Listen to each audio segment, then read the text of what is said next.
皆様こんにちは。このチャンネルはバンドメイドの一応名手がいろいろ個人的な意見や感想をつぶやいていくチャンネルです。今回は2025年5月17日に広島クラブクワトロで開催されましたバンドメイドツアー2025の2公演目となるお給仕に帰宅してきましたので、その模様をレポートさせていただきます。今回の動画はかなり長くなっていまして、特に MC 部分が長いので瀬取りだけ確認したいといった場合は飛ばし飛ばし見ていただければと思います。さて、メイドの日に強烈な幕開けとなったバンドメイドツアー2025初日の LINE キューブ渋谷でのお給仕から1週間、感動と興奮が冷めやらない状態で迎えるお給仕になります。ちなみにどうでもいいことですが、おととし2023年の10thアニバーサリーツアーの時は岡山・広島の順でしたが、今回は逆に広島・岡山の順になってるんですね。まあどうでもいいことですね。それでお名手様なら当然なことかと思いますが、事前に天気予報を確認すると、またまたサイちゃんのスカイクライアンセムが感じられる感じです。それでいよいよ当日となりましたが、大阪は大雨でした。サイちゃんが前日入りしてラジオとか出演していたので気合入ってる感じです。雨の中、朝自宅を出発して新幹線で広島へ向かいます。ゆったり座れる水保護にしました。先日の LINE キューブ渋谷のお給仕で小鳩さんも言ってましたが、この遠征って当然お給仕に帰宅するのが目的なわけですが、ちょっとした旅行的な楽しみも加わって楽しいんですよね。広島に11時半くらいに着くと晴れてます。あーちゃんにまたまた感謝です。昨日のプロ野球の試合の結果のせいでサイちゃんが少し下がったからかもしれません。それで前から食べてみたかった一応広島名物の激辛つけ麺を食べようと、広島駅前のつけ麺本舗辛部で少しひよって20倍を注文しました。激辛好きの私的にはまだいけそうでした。それで広島クラブクワトロがあるパルコを目指して広電に乗って八丁堀まで行きます。前回初めて来た時はパルコの中にあると知らずに場所が分からず迷ってしまいましたが、今回はバッチリです。12時過ぎくらいに現地に着きましたが、まだ誰もいない感じでしたので、カフェで動画編集したりして13時半頃に再度パルコ10階の会場に向かいます。もう40人くらいの列ができてましたので、そのまま物販に並びます。ご当地 T シャツは部屋に溢れ返っているので、今回は買わないでおこうと思っていたのですが、単なるご当地 T シャツではなく、ご当地 BB シャツとかいうのになってます。物販開始直前にインスタに上がって、全然 T シャツじゃないやつです。なら買うしかないかということで、ご当地 BB シャツとくじ10枚購入しました。くじの結果は、サイン入りポストカードと欲しかったお守り当たりました。どれかもサイちゃん被りましたが、3枚当たったので嬉しいです。でも後ろの私の知り合いのお名手様がビッグポスター当ててまして、またまた羨ましくなってしまいました。物販買ったので一旦ホテルにチェックインしてゲットしたアイテムを置いてご当地 BB シャツを着て会場に戻ります。今回の私のチケットは A224 番と、私的にはいつも通りの良くも悪くもない感じです。2フロアくらい下の階段に並んで会場を待ちます。1時間ほど待っていよいよ入場となり、ドリンク代600円を握りしめて会場に入ります。会場に入るとすでに前方は埋まっていて、後方の壇上もほぼ埋まっています。ですので、知り合いの名手様たちもそうしている方たちがいたのですが、平面フロア最高峰の PA ブースの前、壁を背にする感じの場所で上手民著前を確保しました。後ろは壁なのでジャンプしたり踊ったり手を上げたりするのに他の人の迷惑にならないので、心置きなく動けるなと思いました。開演時間が近づくとどんどん人が前に入ってきて、もうフロアは満杯な感じになります。スタッフの方たちがこのままだと入れないのでなんとかもう少し前詰めてくださいみたいなくだりを何度かやって、さらにフロアはご主人様お嬢様でギチギチな感じになります。ちなみにお嬢様エリアはミサさん側でしたね。帝国になって BGM が止んで会場の明かりが落とされ SE が響いてきます。 LINE キューブの時からそうかもと思っていて、後ではっきりと判明するのですが、このツアーから新しくなった SE です。下手からバンメさんたちが入場してきて会場は大歓声となって興奮に包まれます。バンメさんたちが配置について SE が止んで一瞬の静寂が訪れます。ステージが近いので暗いですが、そこにバンメさんたちが立っているのがよくわかります。LINE キューブと同じく1曲目は全で始まりました。このツアーの1曲目は全で来る感じですね。それでツアーということでお給仕の合間がだいたい1週間くらいしかないので、瀬取りはほぼ同じで 1,2 曲は変えてくる感じだろうなと思った私の予想はこの後外れることになります。私はまだまだメイドさんたち、特にサイちゃんのプロデュース力を全然分かってないことが分かりました。サイちゃんの肩のトゲトゲがステージのライトに照らされてキラキラしていて綺麗でした。ちゃんとやった拍子で会場もいきなり盛り上がるのですが、ギチギチのフロアはもう灼熱な感じになって汗が噴き出してきます。大盛り上がりで1サビが終わって感想で思いっきりちゃんとして2メロに入りますが、私の位置からはあーちゃんがほとんど顔しか見えない感じでしたが、2メロの時の激しいドラムを堪能します。このドラムフレーズ本当に好きです。2サビが終わって落ちメロでのサイちゃんの美しいボーカルからの激しいビンチョのギターソロです。もう思いっきりのちゃんとで汗が止まらない感じで盛り上がります。ラッサビは拳を突き上げて最高に盛り上がってアウトロで全力のチャントです。アウトロで小畑さんがうーうーうーうーって歌ってる表情を見れて最高でした。曲終わりで大歓声と拍手が鳴り響く中、ミンチョの軽快なリフとあーちゃんの軽快なドラムフィルのイントロが始まります。2曲目はグローリーでした。ここで瀬戸りの順番変えてきました。連続でアニメ曲です。大歓声が上がる中、サイちゃんの広島踊ろうか的な雄たけびで会場はジャンプしながらのチャントになります。小畑さんが笑顔でギター弾いてるのが可愛かったですし、リサさんとミンチョがステージの前に出てきて、ミンチョは笑顔でリサさんはクールにギターを弾いてくれて、会場は大盛り上がりになります。 B メロの一拍置きのチャントからサビではジャンプしながらサイちゃんに煽られてのコール&レスポンスが楽しいです。2メロの時にミサさんとミンチョがあーちゃんの前に行って楽しそうにギター弾いてるのも見ていて、こちらも楽しくなりました。C メロで手拍子しながら美しいギターの刻みとサイちゃんのボーカルを楽しみますが、ミサさんのベースのドライブがものすごくて、ここも私的には大好きなところです。ラッサビで盛り上がりながら小畑さんのコーラスを堪能しますが、小畑さんがめちゃくちゃ楽しそうだったのが印象的でした。アウトロで思いっきりちゃんとして曲終わりの時のちゃんとの締めも息が合ってました。大歓声の中始まった3曲目はプロテクト U でした。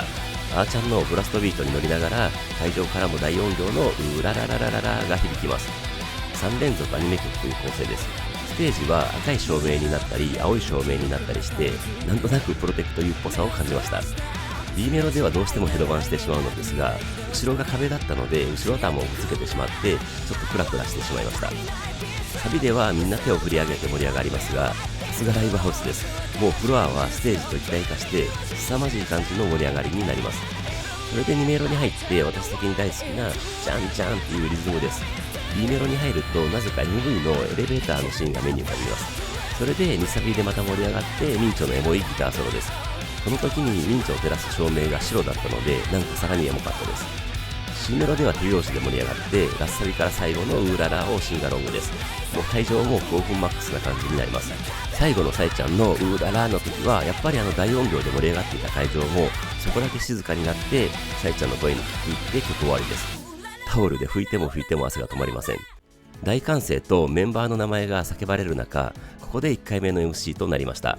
小畑さんのお帰りなさいませご主人様お嬢様やってまいりましたっぽーバンドメイドツアー2025広島で大歓声が上がります。続く小畑さんの2声目は最初から熱いっぽーでした。本当に熱いです。3曲で汗だくになりました。それで続けて小畑さんのこんなにたくさんのご主人様お嬢様に来ていただいて本当に嬉しく思いますっぽー。このぎゅうぎゅうな感じを見ればわかると思いますが、本日ソールドアウトっぽーでまたまた大歓声です。確かにこれでソールドアウトでなかったらびっくりするくらいぎゅうぎゅうでした。あと続けて小畑さんが前から見てても密度がすごいっぽーとか、体が第一なので苦しかったら周りに助けを求めるっぽよみたいな優しいことを言ってくれて、会場は素直にはーはいって返事してたのがライブハウスでのお給仕っぽくていい感じでした。あと酸欠にならないようにとか水分摂取を忘れずに一方みたいに気遣ってくれてましたが、後ろでサイちゃんとあーちゃんがタオルを回して進んでましたね。ステージも相当暑かったと思います。なので小畑さんも今ちょっと休もうぽ、汗拭いて水分取ってみたいになります。私はドリンク交換していなかったので今後はペットボトルぶら下げてこないと思いました。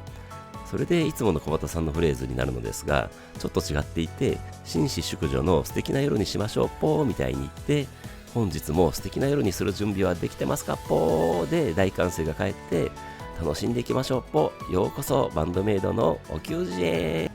でみんな汗まみれのまま次のセクションに入ります。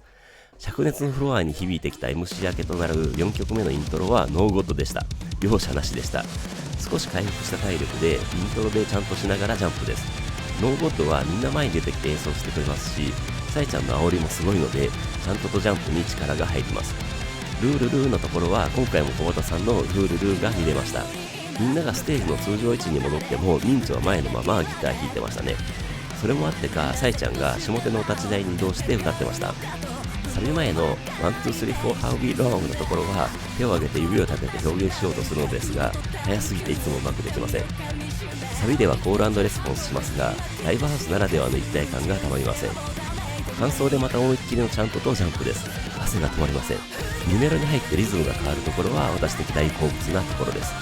2サビが終わってミンチョの短いギターソロからサイちゃんのゲッダウンでミサさんのベースソロです。スポットライトに照らされて私なりでベースソロを弾くミサさんに手拍子で答えます。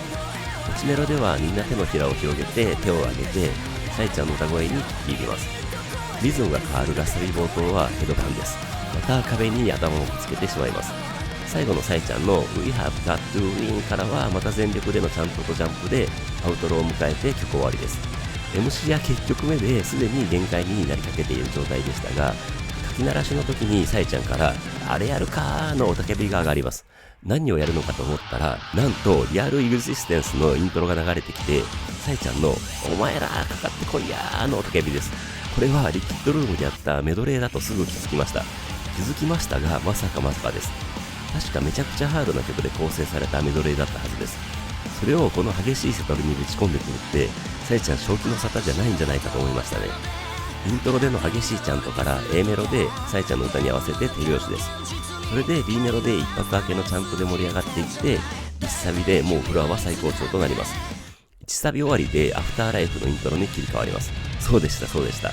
イントロでおいおいのチャントで答えます。イントロ終わりで私的に大好きなラスサビ前の落ちサビからスタートです。それで小本さんにスポットライトが当たって小本さんの Don't say you love me のシャウトです。たまりません。それでラスサビを堪能してアウトロで全力でのチャントです。曲終わりで多分同期音源のおーおーのコーラスが流れてきます。そこにアローンのイントロのミントのリフが流れてきます。私的には3回目なのでここでイントロが続かずラスサビに入るのを知っていましたのでちゃんとすることなく待ち構えます。会場も釣られてちゃんとする人いなかったように思います。それでサビ最後のところでみんなでシンガロングしてアウトロでは待ってましたでちゃんとして曲終わりとなります。続けてはフリーダムですが、お給仕でのフリーダムといえばイントロでみんなが前に出てきて盛り上がるやつですね。でもこのメドレーでは A メロに入るのではなくてミンチョのギターソロから開始です。ミンチョが真ん中のお立ち台でソロを弾いてくれて会場もちゃんとで盛り上がります。ギターソロに続けての B メロのところでは200ごとのちゃんとですね。それで落ちサビは手拍子で答えます。最後ラスサビでみんな手を回したりタオル回したりして盛り上がってアウトロでまたちゃんとで盛り上がります。それで曲終わりで間髪を入れずにアーチャーのドラムフィルとミサさんのベースソロからのミンチョのギターソロから始まるダイスです。ギターソロはまたミンチョがお立ち台で弾いてくれます。ミンチョも楽しそうですし会場もちゃんとで盛り上がります。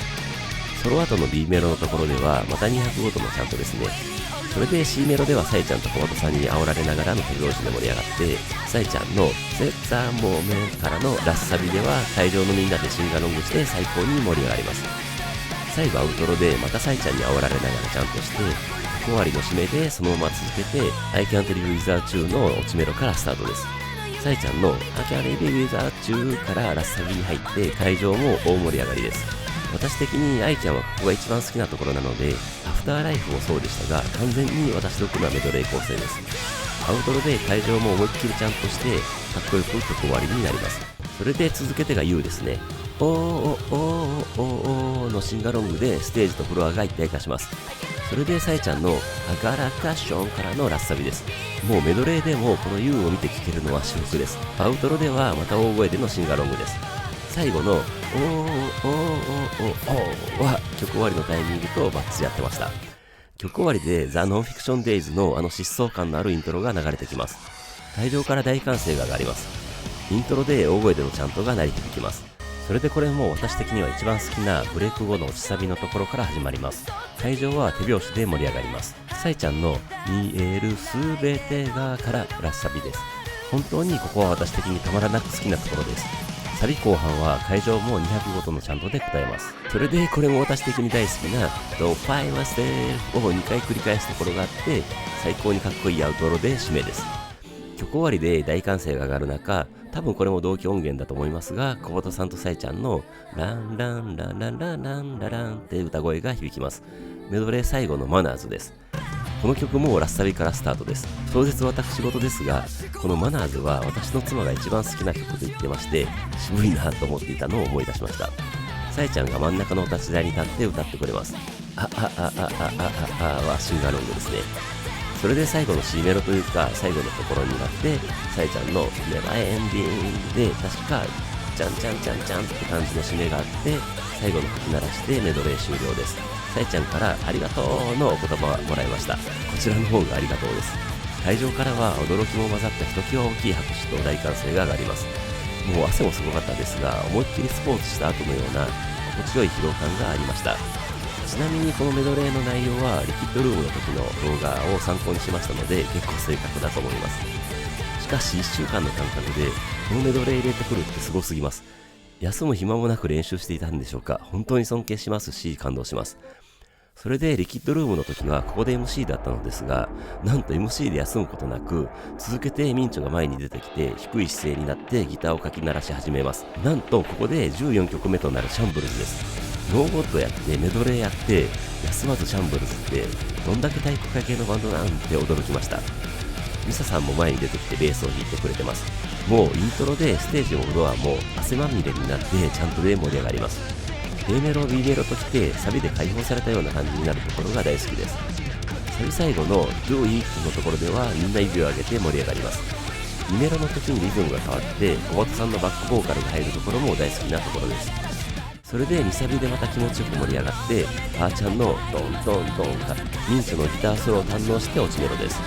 会場は手拍子で盛り上がっていきます。それでこの時のラッサビ前のなんかフィアースタイガーっていうところ、これまでお給仕であまり意識して見てなかったのと、音源を聞いた時からの思い込みではっきり同期音源か小畑さんが歌っているものだと思っていたのですが、今回サイちゃんが歌っているって恥ずかしながら初めて知りました。めちゃ好きなところなんですけどね、お恥ずかしい限りです。それでラッサビからアウトローになって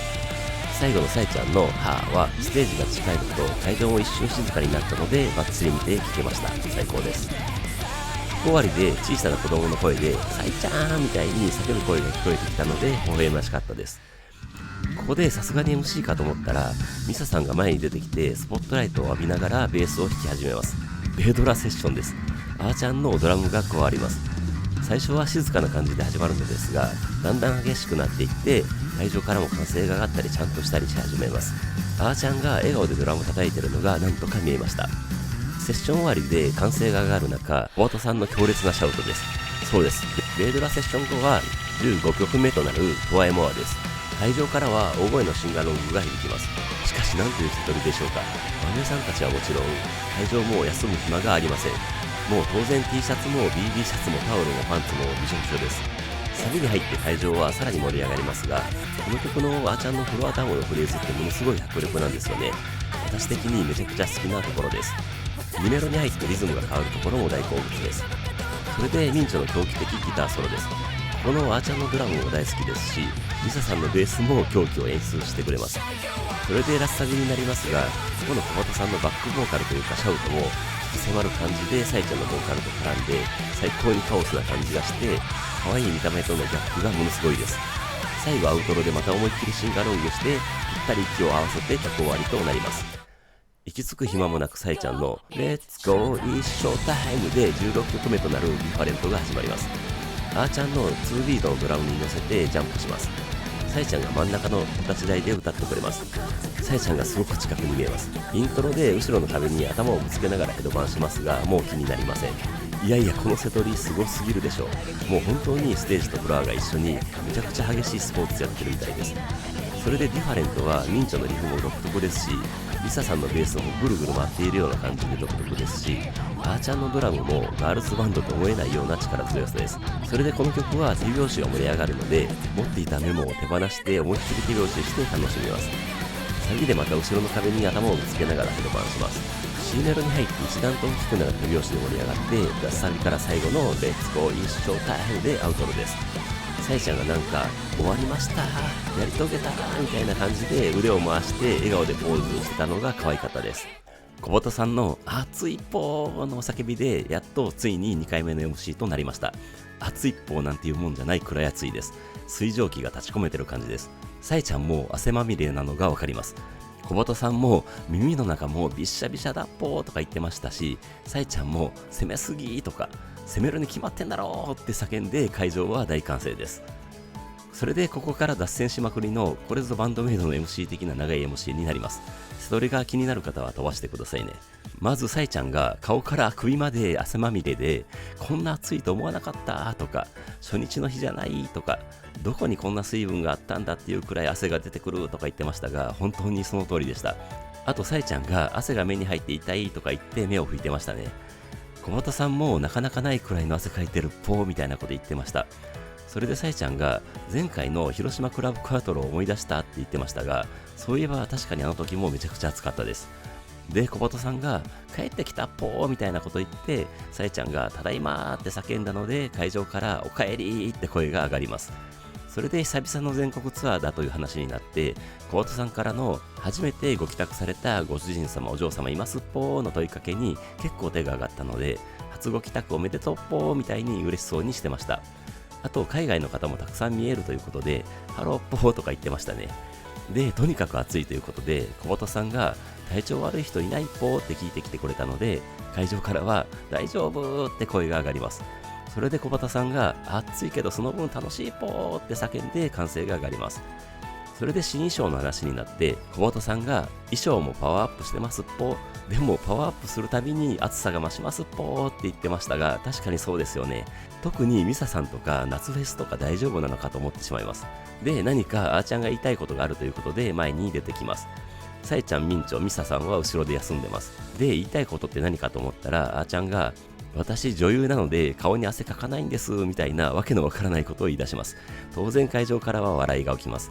アイドルなんでとかも付け加えていったら、さえちゃんがすみませんバンドマンなもんでって割り込んできて、尋常じゃないくらい汗が出てますみたいに言って会場は笑いに包まれます。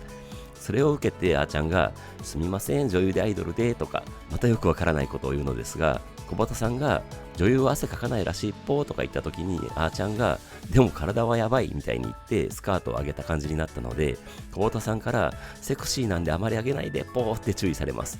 で、さえちゃんが暑いしか出てこないみたいに言ってると、小畑さんがいっぱい話さないといけないことあるっぽーみたいに焦り出します。で、瀬戸りの話になってさえちゃんがメドレーやってやりましたって言って大歓声です。メドレーについてさえちゃんが説明してくれます。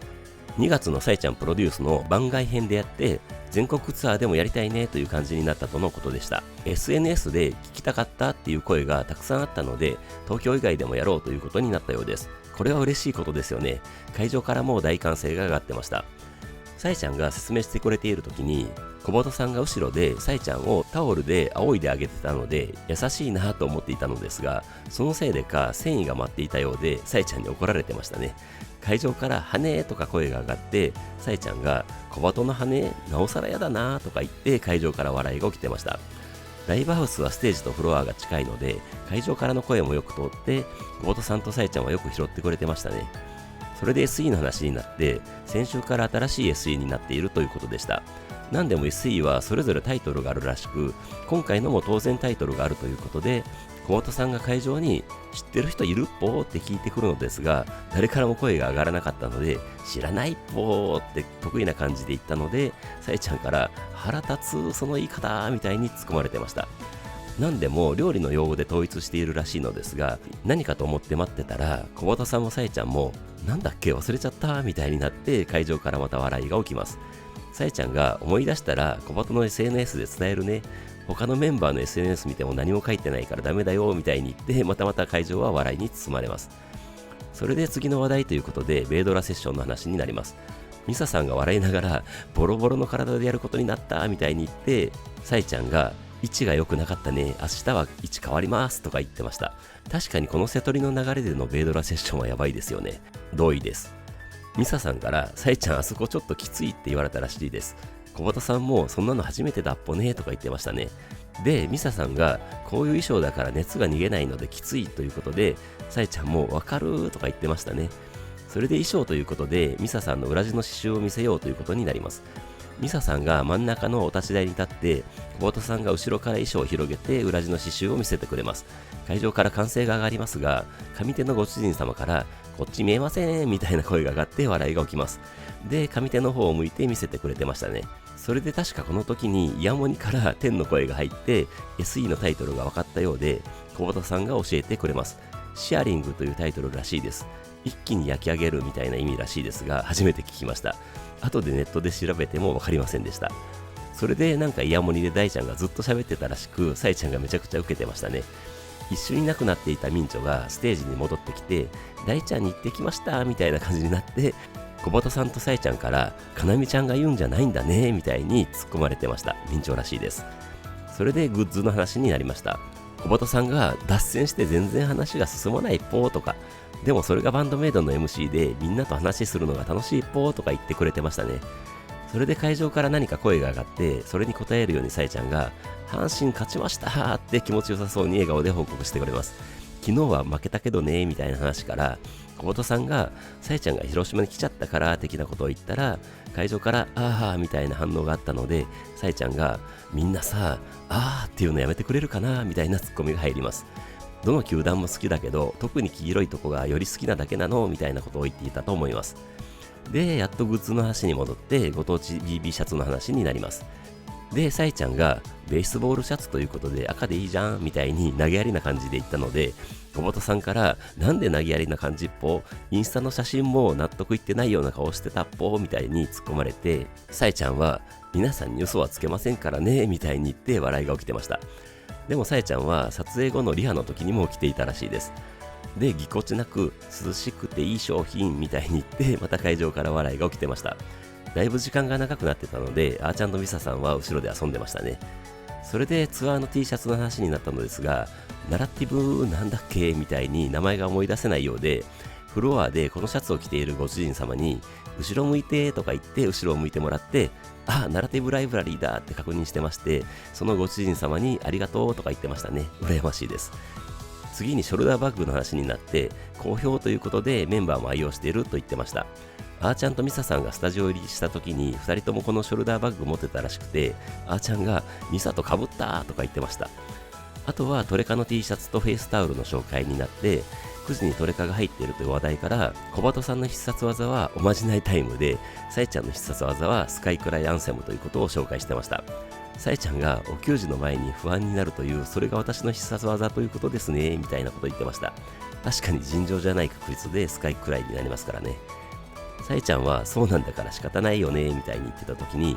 小鳩さんがでも今日は晴れたということであーちゃんが勝ったっぽねみたいに言ったら、あーちゃんがニコニコしながら前に出てきて、めっちゃ太い声でショックドラゴンドライブって叫んで会場爆笑となります。サイちゃんもそうやって言うんだみたいに感心してました。で、サイちゃんも小畑さんもそれっぽく言うのですが、なんか違うみたいになって、おまじないタイムはやっぱりポップにおまじないタイムの方がいいねということになりました。それでミンチョとミサさんもやる感じになって、ミンチョが何だったっけみたいに忘れたらしく会場に聞いてきます。会場からスターライトストームって声が上がって、それそれありがとうございますみたいになりましたが、確かやってくれなかったですね。で、ミサさんが太い声でサンダーグルーヴって言って笑いが起きます。で、サイちゃんからグッズの話じゃないんだけどさみたいにまた脱線する話題が振られます。今回のツアーでミサさんがまた乾杯することにしたみたいで、みんなは乾杯できないけどねみたいな話になった時に、会場から開封の儀って声が上がって、それそれみたいになってましたね。でもミサさんが持ってるビールは開封済みだったようで、口でやるということになりました。で、小鳩さんの3、2、1って掛け声でミサさんが口でプシュっていうのですが、ある意味めちゃくちゃリアルだけどものすごく濁った音だったので、メンバーも会場も受けて大笑いになってました。あーちゃんは来たねーとかひどいこと言ってましたね。で、笑いの中ミサさんが乾杯って言って会場から乾杯って返します。でもメンバーはまだミサさんのプシューに受けてて、表現できない音だったっぽねーとか、痰が絡んでるみたいなひどいことを言ってましたね。サイちゃんは笑い疲れてほっぺが痛いみたいになってました。ステージも会場も笑ってカオスになって、これぞバンドメイドの MC って感じになってたのですが、さすがにこのままじゃやばいと思った小鳩さんが無理やりグッズの話に戻します。で、急ぐ感じでローズ T シャツとかレディートゥーロックのロゴ T シャツの話を冷静にしだしたので、サイちゃんがメイドさんだすごーいとか、自分も一応メイドである設定を忘れて感心します。小畑さんが前回の思い出せなかったことを反省して予習してきたっぽーみたいに言ったら、サイちゃんは私は会場のみんなに頼りますみたいに言って笑いが起きてました。あと9時の大当たりの話になって、サイン入り特大ポスターの話になります。私の後ろでくじを引いていた知り合いの名手様が当てていたのを知っていて、この日は最前列にいるのを知っていたので、さえちゃんからの当たった人の問いかけに手を挙げてさえちゃんとやり取りしてましたね。羨ましい限りです。で、やっとおまじないタイムに入るということで、さえちゃんから必殺技の時間ですねとある意味正しい紹介があって、おまじないタイムに入ろうとするのですが、あーちゃんが前に出てきて、また必殺技のショックドラムドライブって叫んで、こんな感じでやるんだみたいなお手本を見せます。で、小鳩さんもおまじないタイムって叫んで、おまじないタイムに入ります。日頃のストレスとかを吹き飛ばす感じでいきましょうぽーみたいなことを言って、萌え萌えキュンキュンを始めます。あとは広島とかバーンメイとか2025とかやるのですが、広島ということでもみじまんじゅうとかもありましたね。あと瀬戸内レモンとか広島カープとかやったら、さえちゃんの顔が曇ったので阪神もやっておきます。それで萌え萌えとかバーンメイとかやって、ズッキュンバッキュンドッキュンで両手をもみじまんじゅうの形に動かして、もみじまんじゅうって言って萌え萌えキューンで次セクションに入ります。さえちゃんはステージからはけたので小鳩曲です。小鳩さんが真ん中の立ち台に立ったままスポットライトを浴びてリズムギターソロみたいな感じでギターを弾き始めます。何と驚いてたら、ミンチョもイサさんもあーちゃんも加わります。なんと17曲目となるブライテストスターの拡張イントロです。いやいや、まさかのブライテストスターのアレンジです。本当に溢れるサービス精神を感じます。これも当然企画して作って練習してお給仕でやるわけで、本当にすごいと思いました。それで通常のイントロになって体力を回復した会場からは全力のチャントで盛り上がります。お立ち台に乗っているので小鳩さんがよく見えます。顔面可愛い係の小鳩さんはやっぱり可愛いですね。A メロ B メロと気持ちよく踊ってサビではジャンプです。それで感想でまた思いっきりチャントです。それで2メロ冒頭のブレイクもいい感じですよね。2サビでまたジャンプして C メロに入って指定ギターソロです。会場からは大歓声です。ソロ後の落ちサビでは全力手拍子です。楽しいです。それで転調してのラスサビへ突入しますが、この時のミサさんのベースのドライブとあーちゃんのドラムフィルは大好物です。ラスサビ後の曲の締め方も最高です。曲終わりで会場からコバトーとかクルポーとかの歓声が上がる中、18曲目となるゲットトゥーザトップに突入します。ミンチョとミサさんも前に出てきます。イントロ的なところではちゃんとになってましたね。口サビみたいなミンチョのギターフレーズのところは、ミンチョが組手の立ち台でギター弾いてくれるのでよく見えました。それで2メロ的な感じでミサさんのベースソロ的なフレーズになります。それで次はコードさん、あーちゃんとスポットライトが当たってミンチョです。真ん中のお立ち台で泣きのギターソロです。その後の激しいあーちゃんのドラムフィルと味わい深いミサさんのベースで最後のセクションです。本当に気持ちいいインスト曲です。曲終わりで大歓声が上がる中、ステージが暗くなって、あのオーケストラ風イントロに乗せてサイちゃんが上手からステージに戻ってきます。そうです、19曲目はセンスです。いきなりサイちゃんが煽ってきますので、イントロではちゃんとも力が入ります。やっぱり何度聴いてもミサさんのベースのドライブがすごすぎます。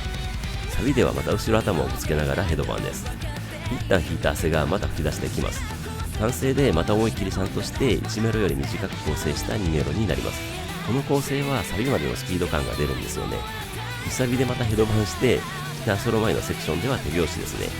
それでサイちゃんの Think Outside Box からのミンチョのギターソロです。このギターソロへの入り方はバンドメイド独特の私的に大好きなところです。途中にサイちゃんのボーカルが入ったりするのもそうですよね。最後にミサさんのベースと小畑さんのスライドで終わるところも秀逸な構成です。それで C メロに入って手を掲げてサイちゃんの歌に聴いて手拍子で盛り上がってアーチャーのフロアタムのフレーズを堪能してラスサビに突入です。サビでヘドバンして盛り上がって最後のアウトロは本当に天才的な構成だと思います。曲終わりで大歓声です。続けては20曲目となるドミネーションです。ミンチョのリフで大歓声となり、サイちゃんの雄たけびと煽りでイントロでは思いっきりのチャントが会場に響きます。全員が前に出てきての演奏とボーカルです。これ絶対盛り上がるやつです。バックの照明はやっぱり赤でしたね。A メロ B メロで気持ちよく踊りながら歌と演奏を聴いて満を持した感じで指を立てて思いっきり腕を上げて宣告せよで会場は最高潮です。続けてハローハローのコール&レスポンスで陶酔して感想はまた全力でちゃんとです。もう汗も拭く暇がないです。2メロの小畑さんのバックボーカルも楽しんで2サビ前のあーちゃんのドラムが激しくなるところは手を回す感じで盛り上がります。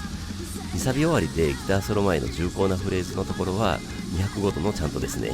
もう完全に会場は息が合ってます。それでミンチョのギターソロで盛り上がって、落ちメロのあーちゃんの独特のバスドラとミサさんのドライブを堪能して、先行くせよからのラッサビでコール&レスポンスして、最後の C メロは気持ちよくさえちゃんの歌に聞き入ります。それで最後のハローハローを叫んでアウトロでちゃんとです。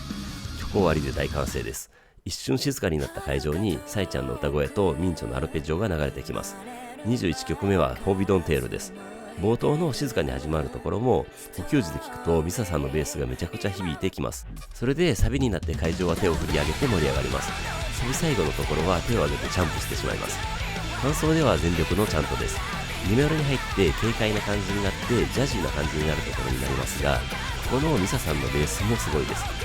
それでミサビになってまた盛り上がって、ミサビ終わりのリアル完成も完璧でした。ここからの C メロ的なところでヘドバンするときにまた頭をぶつけるので、多分コムができてました。それで D メロ的なところからラスサビです。最後 E メロ的なところからアウトロで最後のちゃんとで盛り上がって曲終わりの完成です。補給時のフォービドンテールは本当に気持ちいいです。続く22曲目はヘイトです。後半の構成はラインキューブと同じ感じですね。これはこれで予測して最初から盛り上がれるのでありがたいんですよね。なのでいきなりイントロでちゃんとして盛り上がれます。この曲はサイちゃんの曲ってイメージが強くて、なんかサイちゃんの世界に入り込んだような感覚になります。しかしミサさんのベースが効いているからかめちゃくちゃ太い音の曲で、私的にはガールズバンドが出す音とは思えない感じがします。感想でまた思いっきりちゃんとして2メロは手拍子でサイちゃんの世界に入ります。演奏は太いのに歌はメロディアスというか聴きやすい感じで、本当にバンメさんたちの才能を感じます。2サビ終わりでソロパートになりますが、今回はバトルじゃなくて通常バージョンでした。小畑さんのシャウトを堪能してラスサビです。最後のアウトロではみんなでアイヘチューをシンガロングしますが、よく考えたら変な感じですよね。めちゃくちゃ大好きなわけですから。それで曲終わりで大歓声となり、23曲目はマギーですね。みんなわかっているので最初からジャンプしながらちゃんとです。私的には D メロの時の小畑さんのバックボーカルが大好物です。それでサイちゃんのジャンプジャンプジャンプからサビになってジャンプするわけですが、フロアの後方から見るとみんなジャンプが揃ってましたね。揃っているので目線が変わらずステージがきっちり見えました。サビ終わりの感想でちゃんとして2メロになります。B メロで手拍子で盛り上がってサビでまた思いっきりジャンプです。しんどいですが魔法にかけられたように楽しいです。サビ終わりのゲッゲッゲッゲッハイっていうところも大好きなところです。それで C メロから味わい深いミンチョのギターソロになって、これまた私の大好きな落ちメロで手拍子です。ラスサビで最後の体力を使ってジャンプして、アウトロのちゃんとでもう汗が止まらないですし、足がガクガクになっています。最後の吹き鳴らしに乗せて、サイちゃんのありがとう広島の叫びで大声援となって曲終わりとなります。サイちゃんの盛り上がってるか広島の叫びから最後の MC に入ります。続けてサイちゃんの一瞬で滝汗だみんな酸素は足りてるかで笑いと完成です。小畑さんも息をしないと死んじゃうっぽーとか深呼吸するっぽーって言ってきてくれます。これは本当に大げさではなくて異常な温度と湿度で呼吸もままならない感じでした。あとサイちゃんが水を飲めとかみんなが倒れては困るとか言ってたと思います。小畑さんも一人も倒れないで帰ることが目標ですっぽーとか言って会場から笑いが起きてました。サイちゃんもそれを受けて今回のツアーの目標はそれにしようみたいになって、みんなで生き残ろうに会場はイエーって返すというバメさんたちもご主人様お嬢様もなんかおかしなテンションになってました。すると会場から平均年齢が高いからみたいな声が上がってサイちゃんが大いに受けます。それで日本は異常気象でまだ5月なのにこの暑さは何みたいな話になって、小畑さんが7月8月はどうなるっぽーみたいに心配します。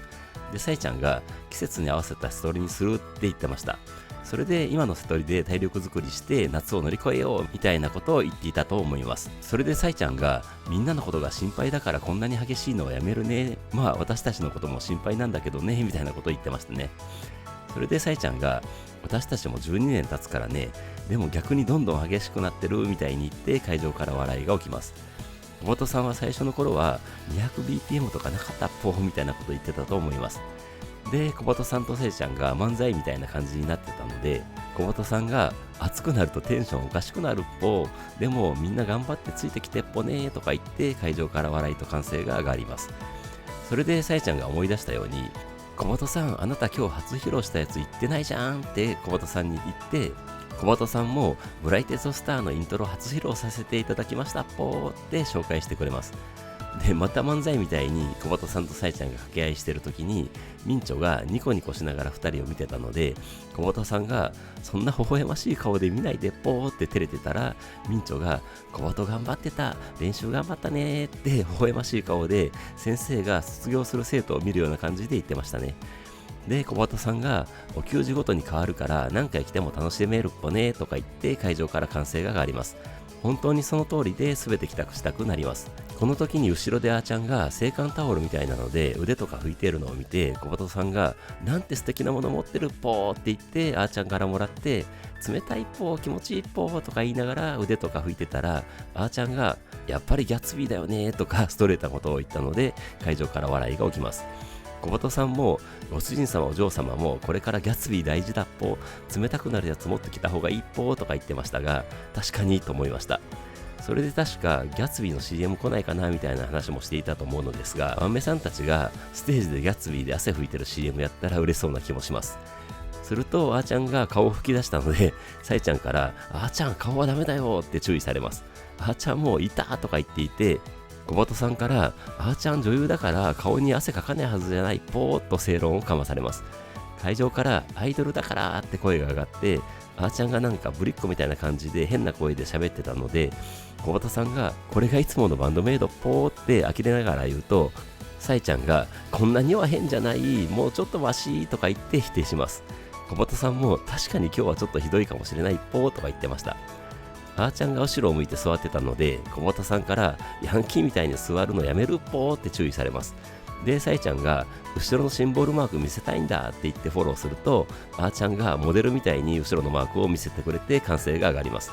それで横道にずれた話題を戻して EP 制作の話になります。ミンチョがやばい、もう一曲作らないといけないってなったんだけどまだ何も進んでないって言って会場から笑いが起きます。それでミンチョが月末にはって泣きそうな感じで言うと、さえちゃんがよろしくお願いしますとか言ってました。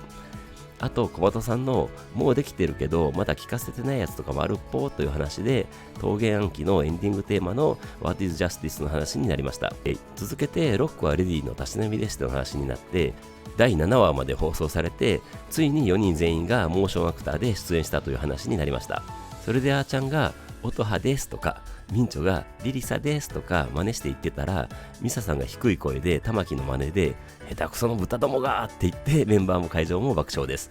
で、ミンチョがさえちゃんにティナちゃんやってってせがむのですが、さえちゃんは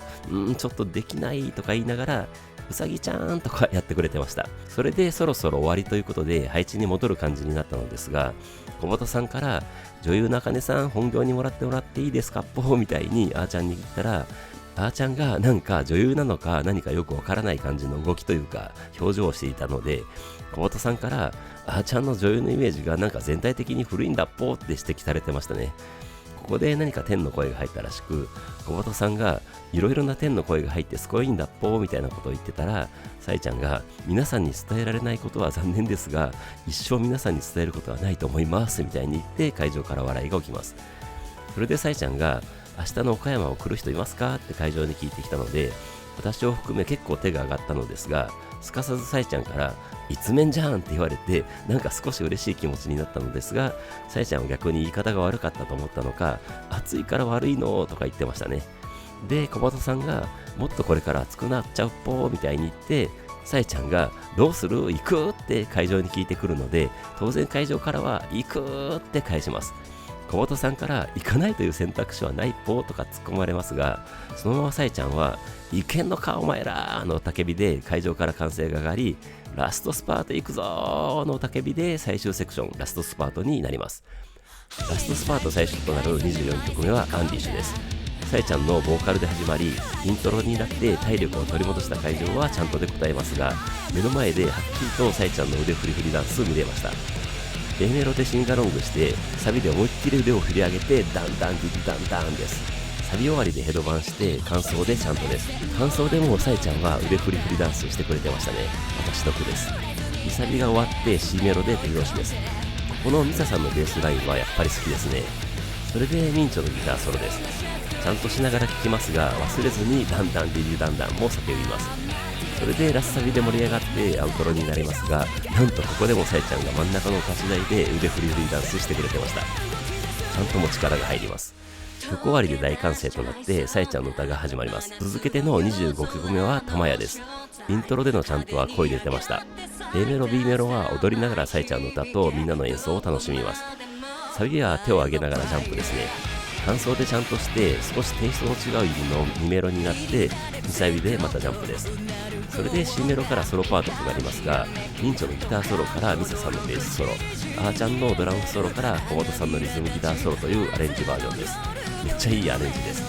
みんなのソロを堪能してラスサビで最後のジャンプです。もともと玉屋は楽しいのに、このアレンジでさらに楽しい曲になってました。最高です。最後アウトロで思いっきりちゃんとして曲終わりです。大歓声が止んで静かになったところに26曲目となるチューズミーがさえちゃんの歌声で始まります。イントロではみんなが前に出てきてくれて全力のチャントで答えます。 B メロは200ごとのチャントですね。それでサビでみんな手を振り上げて盛り上がります。リサさんとミンチョが上手下手入れ替わって演奏です。さえちゃんのおでこに張り付く髪の毛がなんか幼く見える感じで可愛かったですね。それで2サビが終わってミンチョのギターソロですが、真ん中のお立ち台に乗って弾いてくれます。ライブハウスなので近いです。チューズミーのギターソロは本当に大好きなので何回見て弾いてもうっとりします。ソロ終わりの C メロで手拍子です。ミサさんの味わい深いベースが響きます。それでラスサビから最後のミンチョのギターソロです。会場はちゃんとしながら大盛り上がりです。最後のさえちゃんの迷わずチューズミーで大歓声となりますが、吹き鳴らしでさえちゃんのありがとう広島次がラストだの叫びが上がります。ラスト27曲目はレディートゥーロックです。激しすぎるミンチョとあーちゃんのイントロです。もう会場は乗り方が分かってきたので腕上げたりちゃんとしたりがあってきましたし、シンガロングも声出てました。サビでは今回は壁を背にして後ろから見えないのであのダンスに少し挑戦してみました。といっても手のひらを振る感じくらいしかできてなかったですが、でも楽しいです。感想ではちゃんとになって2メロはさらに盛り上がる感じになります。サビ前の小畑さんのシャウトを堪能して2サビでまたダンスです。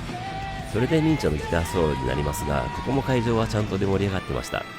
ギターソロ後の落ちサビは手拍子でしたね。さえちゃんの妖艶な感じのシャウトからのラスサビはもう最後の体力を絞って踊りました。本当にレディートゥーロック最高です。楽しすぎます。最後アウトロを堪能して曲終わりの吹き鳴らしでさえちゃんのありがとう広島また会おうなバンドメイドでしたのおたけびです。吹き鳴らしが終わって小畑さんのそれでは行ってらっしゃいませご主人様お嬢様またお会いしましょうぽバンドメイドでしたぽバイバイぽでまたまた熱くて激しすぎる広島クラブクワトロの90は幕を閉じました。荒ばき LINE キューブ渋谷でレディートゥーロックが終わった時のまーちゃんはかなり疲れて動けない感じだったのに、この日はめちゃくちゃ元気だったのでもう慣れたのかと感心してしまいました。しかしまさかあの番外編でやったメドレーを入れてくるとは全く想定外でした。